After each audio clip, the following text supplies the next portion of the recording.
अस्सलामुअलैकुम। आज हमारा टॉपिक है रिकम्बिनेंट डीएनए टेक्नोलॉजी। बायोटेक्नोलॉजी में ये बहुत अहम टॉपिक है कि जीन की क्लोन हासिल करने के लिए हम लिविंग ऑर्गेनिज्म को कैसे इस्तेमाल कर सकते हैं। तो आज के जो की टॉपिक्स है इसमें सबसे पहले हम क्लोनिंग ख़ुद क्या चीज़ है इसके बारे में पढ़ेंगे। Introduction of recombinant DNA technology उसका इंट्रोड्यूस करेंगे। फिर इसके बाद कंपोनेंट्स के बारे में एक एक करके बिल्कुल डिटेल हम स्टडी करेंगे। इसके कंपोनेंट्स में first of all gene of interest है, मॉलिक्यूलर सीजर है, मॉलिक्यूलर कैरियर्स और वेक्टर है, मॉलिक्यूलर ग्लू है और लास्ट में एक एक्सप्रेशन सिस्टम कि ये सारे मटेरियल कहाँ पे एक्सप्रेस करेंगे, किस सिस्टम के अंदर, किस लिविंग ऑर्गेनिज्म में कैसे हम एक्सप्रेस करेंगे, उसको भी हम डिटेल देखेंगे। First of all cloning. Cloning कहते हैं एक्ट ऑफ मेकिंग कॉपीज़। कोई एक जीन ऑफ इंटरेस्ट है, मसलन किसी एक जीन की क्लोन हासिल करना है, उसको कैसे हासिल किया जा सकता है। तो there are two methods of cloning कि आइडेंटिकल की जो कॉपीज़ है, मसलन जीन ऑफ इंटरेस्ट आपके पास इंसुलिन की जीन है, एक जीन आपके पास है, तो उस जीन की थाउजेंड्स ऑफ कॉपीज़ आपने इस्तेमाल करना है। हमेशा ह्यूमन सेल्स तो नहीं निकाल सकते हैं, तो इस तरह उसकी हंड्रेड या थाउजेंड्स ऑफ कॉपीज़ कैसे हासिल करते हैं, इसके लिए दो मेथड हम यूज़ करते हैं। ए रिकम्बिनेंट डीएनए टेक्नोलॉजी, इस टेक्नोलॉजी में यहाँ पे दिखाया गया है human cells. First of all human cells में न्यूक्लियस दिखाया गया है, न्यूक्लियस से एक दफ़ा जीन निकाला है, उसको किसी लिविंग ऑर्गेनिज्म में डाल दिया है, स्पेशली इसमें बैक्टीरिया यूज़ हुआ है। अब इस बैक्टीरिया से हम इस जीन के क्लोन हासिल करते हैं। इस मेथड को हम रिकम्बिनेंट डीएनए टेक्नोलॉजी कहेंगे। इस मेथड को हम इसी लेक्चर में डिटेल पढ़ने जा रहे हैं कि ह्यूमन बीइंग से जीन कैसे अलग करते हैं, उस जीन को कैसे कट किया जाता है, फिर कैसे इंसर्ट करते हैं किसी दूसरे ऑर्गेनिज्म के जीन में जिसका शॉर्ट लाइफ साइकिल हो, जिस तरह बैक्टीरिया वगैरह है, उसके अंदर कैसे दाखिल करते हैं, फिर इसका क्लोन कैसे हासिल करते हैं।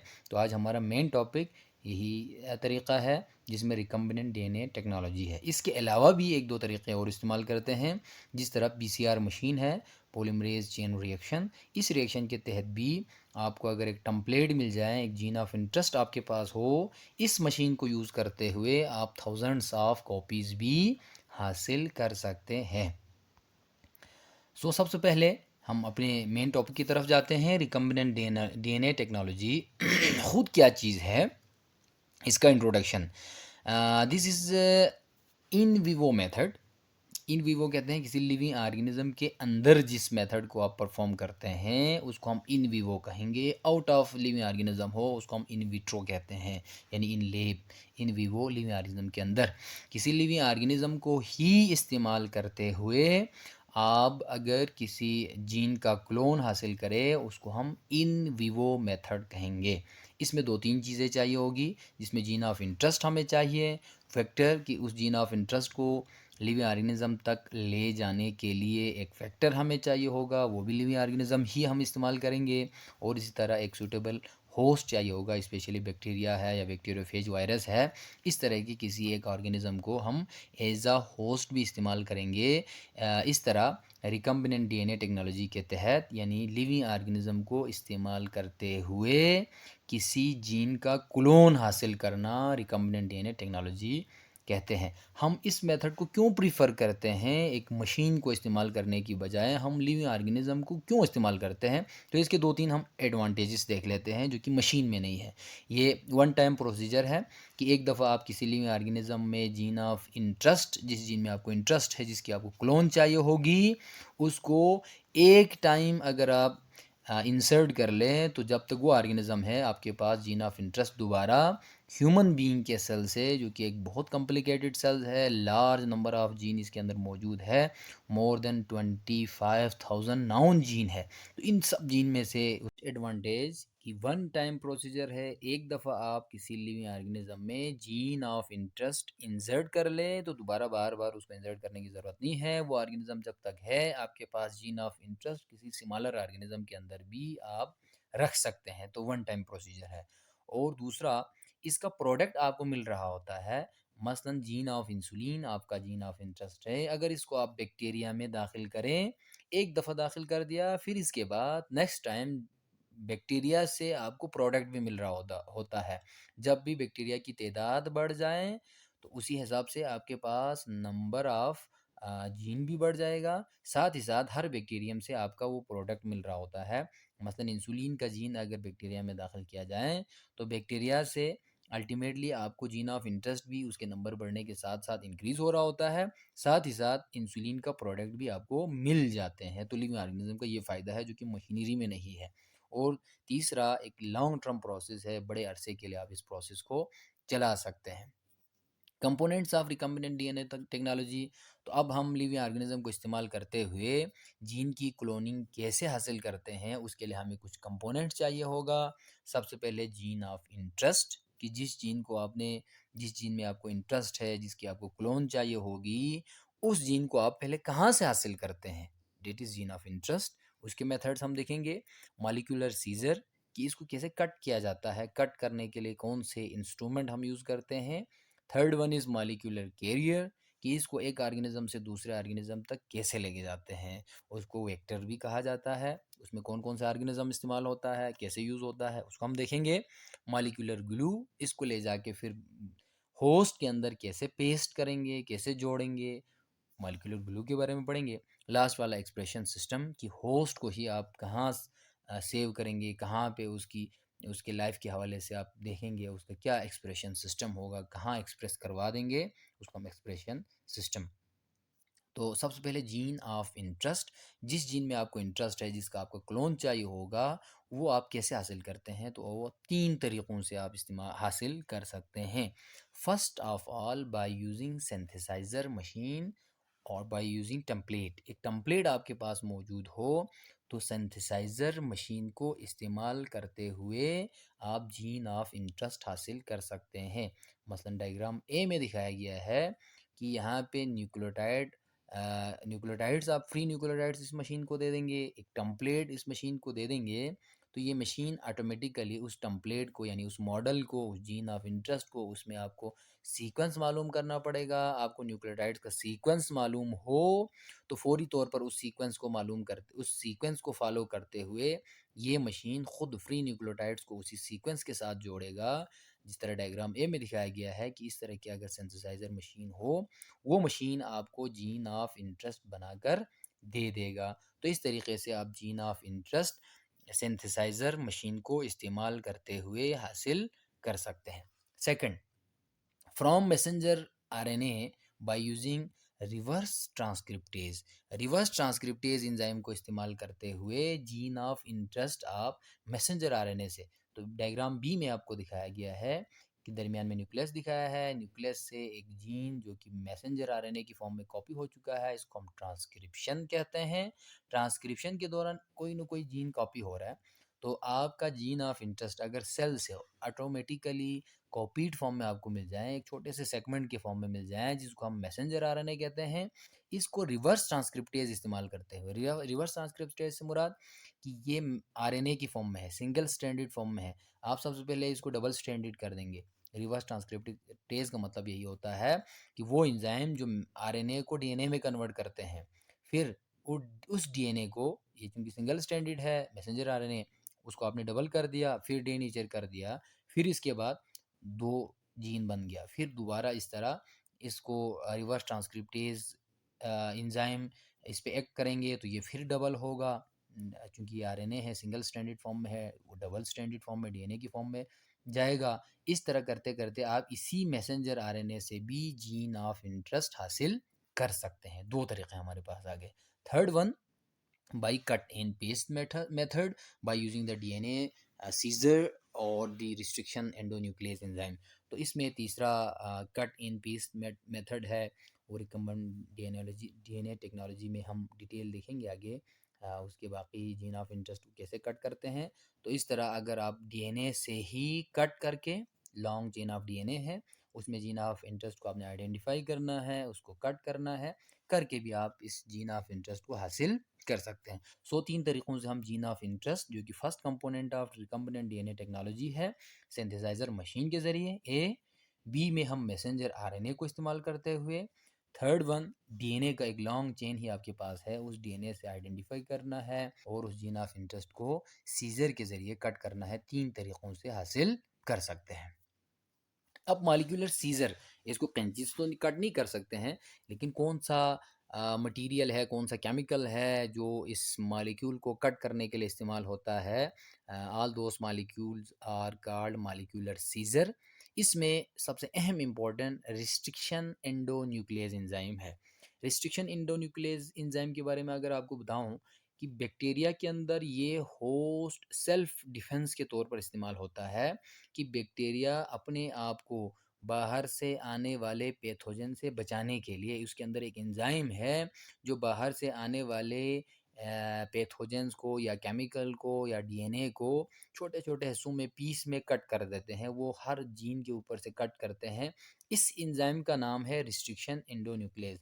तो साइंटिस्ट ने इस मौके से फ़ायदा उठाते हुए कि बैक्टीरिया के अंदर ये मैकेनिज़्म है कि वो एक डीएनए के मुख्तलिफ छोटे सेगमेंट्स कर देते हैं, तो उस एंजाइम को, जिसका नाम रिस्ट्रिक्शन एंडोन्यूक्लियस एंजाइम, एक सेल्फ डिफेंस के तौर पर बैक्टीरिया इस्तेमाल करते हैं। तो इस से फ़ायदा उठाते हुए साइंटिस्ट ने ये डिसाइड किया कि इस रिस्ट्रिक्शन एंडोन्यूक्लियस को हम कहीं से भी जीन को कट करने के लिए इस्तेमाल करते हैं। तो इसके लिए 2-3 इसके रिक्वायरमेंट्स हैं कि इसके लिए रिकॉग्निशन साइट होनी चाहिए। रिकॉग्निशन साइट या रिस्ट्रिक्शन साइट कहते हैं। आमतौर पर जीन जहाँ से स्टार्ट होता है उससे कुछ न्यूक्लियोटाइड्स पहले रिस्ट्रिक्शन साइट आमतौर पर पाया जाता है। रिस्ट्रिक्शन साइट की आम जो निशानी है वो प्लेंड्रोमिक सीक्वेंस है। जहाँ से प्लेंड्रोमिक सीक्वेंस हो, प्लेंड्रोमिक सीक्वेंस जो राइट टू लेफ्ट पड़े या लेफ्ट टू राइट पड़े, वही एक सेम सीक्वेंस हो। मसलन फर्स्ट लाइन में आपको इक्वलाई का एक रिस्ट्रिक्शन एंजाइम दिखाया गया है AATT, और इस साइड से जब आप पढ़ते हैं राइट टू लेफ्ट AATT, वही सेम सीक्वेंस आ जाते हैं। इसको हम रिस्ट्रिक्शन साइट कहेंगे। आमतौर पर रिस्ट्रिक्शन एंडोन्यूक्लियस एंजाइम इस तरह के प्लेंड्रोमिक सीक्वेंस से ही कट कर देते हैं।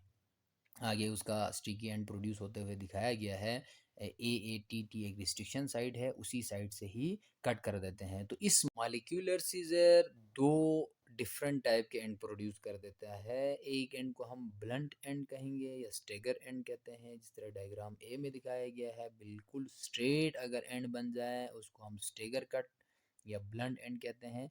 अगर उसमें कोई स्टिकी पॉइंट, यानी जिसमें एक साइड से छोटा सा एक हिस्सा 2-3 न्यूक्लियोटाइड्स का सिंगल स्ट्रैंड हो, डीएनए खुद डबल स्ट्रैंड है, जिस तरह डायग्राम बी में दिखाया गया है कि एक में टॉप साइड पे, ऊपर वाली साइड पे सिंगल स्ट्रैंडेड है, एक में नीचे वाली साइड पे जो कि तिरछा कट हुआ है। इस तरह के एंड को हम स्टिकी एंड कहते हैं। स्टिकी एंड ज़्यादा यूज़फुल है स्टेगर एंड की बजाय, क्योंकि स्टिकी एंड इसी तरह जब होस्ट के ऊपर या वेक्टर के ऊपर प्रोड्यूस होता है तो आसानी से पेस्ट हो जाते हैं। इसी तरह चूंकि ये एक प्लिंड्रोमिक सीक्वेंस है, जिस साइड से भी इसको कट किया जाए वो एक प्लिंड्रोमिक सीक्वेंस वहाँ पर बरकरार रहता है। तो मॉलिक्यूलर सीजर यानी रिस्ट्रिक्शन एंजाइम या ब्लंट एंड प्रोड्यूस करते हैं, जिसको हम स्टेगर एंड कहते हैं, या स्टिकी एंड प्रोड्यूस करते हैं। दोनों डायग्राम में नीचे दिखाया गया है। Third one is the molecular carrier और वेक्टर, कि इस जीन ऑफ इंटरेस्ट को एक ऑर्गेनिज्म से दूसरे ऑर्गेनिज्म तक कैसे लेके जाते हैं। उसमें आमतौर पर लेमडा फेज वायरस को इस्तेमाल करते हैं या प्लाज्मिड ऑफ बैक्टीरियम इस्तेमाल करते हैं, जो कि प्लाज्मिड जो है वो एक्स्ट्रा डीएनए के तौर पर, एक्स्ट्रा जेनेटिक मटेरियल के तौर पर बैक्टीरिया इस्तेमाल कर लेता है। तो इस जीन ऑफ इंटरेस्ट को, इस प्लाज्मिड को इस्तेमाल करते हुए हम बैक्टीरिया तक पहुंचा सकते हैं। इस प्लाज्मिड को पहले ले लेंगे, फिर इसके बाद इस पे ऐड कर लेंगे हम जीन ऑफ इंटरेस्ट को, फिर इसी प्लाज्मिड को किसी बैक्टीरिया के अंदर डालते ही वो बैक्टीरिया जो है हमारे पास वेक्टर ही बन जाएगा। इसी तरह लेम्डा वायरस का डीएनए हमने निकाल दिया, उसके साथ जीन ऑफ इंटरेस्ट पेस्ट करके उसी लेम्डा वायरस के अंदर दोबारा इंसर्ट कर देते हैं। तो ये खुद एक होस्ट के तौर पर या इसको कैरियर के तौर पर, क्योंकि ये बैक्टीरिया तक लेके जाएगा। बैक्टीरियोफेज वायरस है तो ये बैक्टीरिया में डिजीज़ काज करते हैं, वहाँ तक भी लेके जाते हैं। तो 2 मॉलिक्यूलर वेक्टर आपके पास दिखाया गया है। तो इसको जीन ऑफ इंटरेस्ट को होस्ट तक, या जिसको हम एक्सप्रेशन सिस्टम कहते हैं, वहाँ तक ले जाने के लिए इस्तेमाल करते हैं। Fourth one is the molecular glue, कि इसको दोबारा पेस्ट कैसे किया जाता है। तो एक एंजाइम जिसको हम डीएनए लाइगेज एंजाइम कहते हैं, जो इस स्टिकी एंड को स्टिकी एंड, चूँकि दोनों में सेम हम रिस्ट्रिक्शन एंजाइम इस्तेमाल करते हैं। यहाँ पे वेक्टर दिखाया गया है प्लाज़मिड, तो इस प्लाज़मिड और जो DNA piece of DNA human cell से एक दफ़ा निकाला गया है, दोनों में स्टिकी एंड प्रोड्यूस हुआ है। दोनों एंड को एक दफ़ा जोड़ा है मॉलिक्यूलर ग्लू, जिसको हम डीएनए लाइगेज एंजाइम कहते हैं, जिसकी वजह से इस प्लाज़मिड के ऊपर जो है एक स्पेशल जीन हमने अटैच कर दिया है। तो इस तरह डीएनए लाइगेज एंजाइम, जो कि लिविंग ऑर्गेनिज्म के अंदर आमतौर पर डीएनए को पेस्ट करने के लिए इस्तेमाल होता है, जो कि फॉस्फोडाइएस्टर लिंकेज बना देते हैं दो न्यूक्लियोटाइड्स के दरमियान। तो इस डीएनए लाइगेज को इस्तेमाल करते हुए आप जीन ऑफ इंटरेस्ट को वेक्टर के ऊपर पेस्ट कर सकते हैं। यूँ ही वेक्टर के ऊपर आ जाएँ, फिर हम इसको होस्ट तक लेके जाएँगे। लास्ट जो कंपोनेंट है वो एक्सप्रेशन सिस्टम है। एक सूटेबल ऑर्गेनिज्म होस्ट हम ले लेंगे जिसका लाइफ साइकिल फास्ट हो और शॉर्ट हो, ताकि कम टाइम में हम ज़्यादा से ज़्यादा जीन हासिल कर सकें। इस प्रोसेस के लिए हम आमतौर पर बैक्टीरिया को ही सेलेक्ट करते हैं, क्योंकि बैक्टीरिया ट्रांसफॉर्मेशन भी कर लेता है, वो अपने इन्वायरमेंट से प्लाज़मिड वगैरह को जज़्ब भी कर लेते हैं, या डीएनए का कोई फ्रैगमेंट मिल जाए उसे वो एब्ज़ॉर्ब कर लेते हैं, अपनी बॉडी का हिस्सा बनाते हैं। तो एक्सप्रेशन सिस्टम के तौर पर बैक्टीरिया को हम इस्तेमाल कर सकते हैं। तो लास्ट में आपको हम मैकेनिज़्म एक दफ़ा देख देख लेते हैं कि लेफ़्ट साइड से यहाँ पे प्लाज़मिड दिखाया गया है। प्लाज़मिड को भी रिस्ट्रिक्शन एंजाइम से एक स्पेसिफिक पॉइंट से कट कर दिया है, और यहाँ इस साइड पे फ़ॉरेन डीएनए दिखाया गया है, उसको भी इसी रिस्ट्रिक्शन एंजाइम से कट करेंगे, ताकि उसका जो पैलिंड्रोमिक सीक्वेंस है वो बिल्कुल एग्जैक्ट हो। जो स्टिकी एंड प्रोड्यूस हो तो दोनों में स्टिकी एंड हो, या स्टेगर एंड प्रोड्यूस हो, ब्लंट एंड प्रोड्यूस हो तो दोनों में इसी तरह का एंड प्रोड्यूस हो। इस वजह से हम दोनों को सेम रिस्ट्रिक्शन एंडोन्यूक्लियस से कट कर देते हैं। यहाँ पे जीन ऑफ इंटरेस्ट इस साइड से कट कर दिया, यहाँ पे प्लाज्मिड को भी कट किया, दोनों के ऊपर रिस्ट्रिक्शन एंजाइम ने एक्ट किया है, जिसकी वजह से यहाँ पे कट लगा है। फिर जीन ऑफ इंटरेस्ट को उसके साथ डिसॉल्व कर दिया, जिसकी वजह से प्लाज्मिड के ऊपर जीन ऑफ इंटरेस्ट लग चुका है। अब इस प्लाज्मिड को बैक्टीरियम के मीडियम में डिसॉल्व कर देते हैं, तो बैक्टीरियम इस प्लाज्मिड को एब्जॉर्ब कर लेता है, और आहिस्ता आहिस्ता इस बैक्टीरिया के अंदर वो प्लाज्मिड भी दाखिल हो चुका है, जिसमें जीन ऑफ इंटरेस्ट इंसर्ट हमने कर दिया है। यूँ ही ये बैक्टीरिया इसकी कॉपी होगी, इसका रिप्रोडक्शन शुरू होगा, डबल हो जाएगा। बैक्टीरिया 2 हुआ, इसका मतलब जीन ऑफ इंटरेस्ट भी वो साथ-साथ कॉपी कर लेता है, डुप्लिकेट कर लेता है। इस तरह दोनों बैक्टीरिया के अंदर जीन ऑफ इंटरेस्ट आ चुका है। जितना ज़्यादा बैक्टीरिया का नंबर बढ़ेगा, हमारे पास जीन ऑफ इंटरेस्ट भी बढ़ेगा। इस तरह number of gene, number of clone हम बहुत ज़्यादा हासिल कर सकते हैं। साथ ही साथ प्रोडक्ट भी हमारे पास मिल रहा होगा, क्योंकि बैक्टीरिया के अंदर हमने जीन ऑफ इंटरेस्ट दाखिल किया है, तो जीन ऑफ इंटरेस्ट भी इंक्रीज़ हो रहा है, और साथ ही साथ उसका प्रोडक्ट भी हमारे पास आ रहा है। तो इस तरह हम लिविंग ऑर्गेनिज्म को इस्तेमाल करते हुए जीन ऑफ इंटरेस्ट को एक दफ़ा ह्यूमन के सेल से निकाला, फिर किसी शॉर्ट लाइफ शॉर्ट डीएनए जिसका जेनेटिक मटेरियल बहुत शॉर्ट हो, इस तरह के ऑर्गेनिज्म बैक्टीरिया, बैक्टीरियोफेज या किसी लेम्डा वायरस वगैरह को इस्तेमाल करते हुए जीन की थाउजेंड्स ऑफ कॉपीज़ हासिल कर सकते हैं।